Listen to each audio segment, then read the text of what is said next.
I want to succeed, and I want the team to succeed. So I will do whatever I have to do to make the team the best that it can be.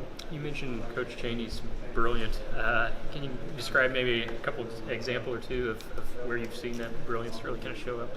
Well, you can see it in a bunch of different places, but one, for example, you'll be watching film with him, and you're watching just a play here or there, and he will just come out with something that you just haven't seen before, and just one small, minute detail that he can build off of, like a corner's footwork or something like that, and you're just sitting there going, man, I've never thought about that. No, who would have possibly thought about that? We're just looking at an inside zone, and you're looking at the corner, and you're saying we can exploit that, and it's something, it's incredible that he can just kind of think about that. It's almost like a chess game. It really is, and I like playing chess, so that's I guess I can make kind of the illusion of that. Some people play chess 1 or 2 moves ahead. Coach Chaney plays chess, or I guess the game of football, 10 or 11 moves ahead. And I'm not by no means a good chess player. I played one guy, and I've never been able to beat him. I played 150 times, and I've never been able to beat him. I came close to a draw one time, and I'm playing him, and I make a move. I had thought about this for about 30 minutes. We were playing on our phone. We were sending it back and forth, and I made the move. I was thinking, and 7 moves I can have her here. I'll have the draw, And he texted me back. He said, "That was a great move, but you're thinking 7 moves ahead. I'm thinking 10." And that's Coach Chaney, And that's a long, drawn out way to explain that. But he's thinking 10 moves ahead, and it's just kind of one of those things that just goes way over your head. And you're sitting there, and you have to step back, and you're like, "Wow, that's impressive." You just got to sit there and listen and just learn. And Ryan, what about the balance he strikes between being that cerebral, but he also can really get after you guys? And it seems like he's got a nice. Absolutely, that's a great thing. It's a learning process, but it's also a mental toughness game, and I think he really brings both aspects to the game, and he really drives and pushes all the players to be the best that they can be, and that's on and off the field. I mean, that's one of the things he goes at. If you're not giving everything you've got, he wants you to give 110%, and. It's the same thing in the classroom. If somebody comes back and they have a bad test, they'll say, "Well, you need to pick that up." And so that's just something that is really, really important that Coach Chaney brings to the table. That he just pushes everybody to be the best person that they can be. And so that's another thing that he has that he brings to the table, just besides the cerebral aspect, but just the mental toughness. Who's made the play in camp that's had guys on this team talking the most? One play that like ignited a room when you're watching it back.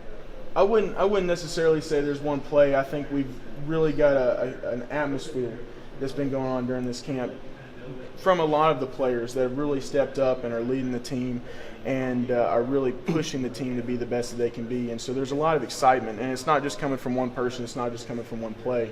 It's really coming from a lot of people. And there are those plays where, somebody gets a good hit and you're like, dang, that's a good hit right there. You get a big run and everybody blocks it right, and the running back just cuts back, and you just see the hole come open at the last second, and they score a touchdown. You're like, man, there you go. But for the most part, I mean, it's just a continual process, and you've got a lot of guys that are making those plays, which is something, you talk about that one person, that one explosive play, but really it's when you have a bunch of explosive plays, a bunch of explosive people, that's the thing that you should really get excited about, because that means that you're coming together.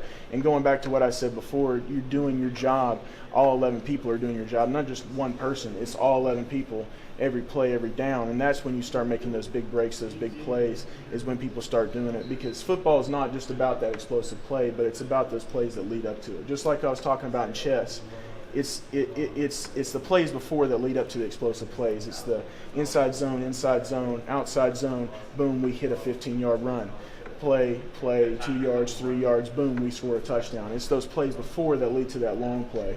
And so that's what we've really been focusing on. It's not just the long plays, but the short plays, and that's something that's exciting to me. What was the room's reaction to Nathan Niehouse's decision? Did he kind of talk to you guys before coming to that decision yesterday?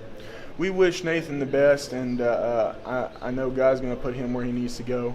The team is just focusing on ourselves right now, and I think that's a question that you should ask with Coach Pruitt. What's the between spring and camp so far? Who's the new defensive lineman we didn't see that much last year? That's the toughest to go up against. I think the whole defensive line itself has been really improving. We've got a lot of guys that really started showing out. And there's not really just one person that's been pushing out ahead. I think it's a bunch of the guys. Coach Fisk, the whole staff, the whole defensive staff has really been pushing for the defensive line to improve. They've been working really hard in the offseason. You can really tell. And they're helping us too, because we're going against them every other play. We're going against them, and it's making us better. And so that's something that we've seen over this fall camp, over the spring, over the summer, that they've been improving, and it's really helping us as well. What are All right, realistic guys. expectations for the offensive line this Last year? question. What are realistic expectations for your unit this year, do you guys think? We're just trying to do the best that we can do. We're trying to do it the best that we can do every day, every play. We're not trying to look forward to any game. We're not trying to look forward to any play. We're just trying to focus on the current play, the current down, the current game, and do the best that we can do our assignment, and do them well. If an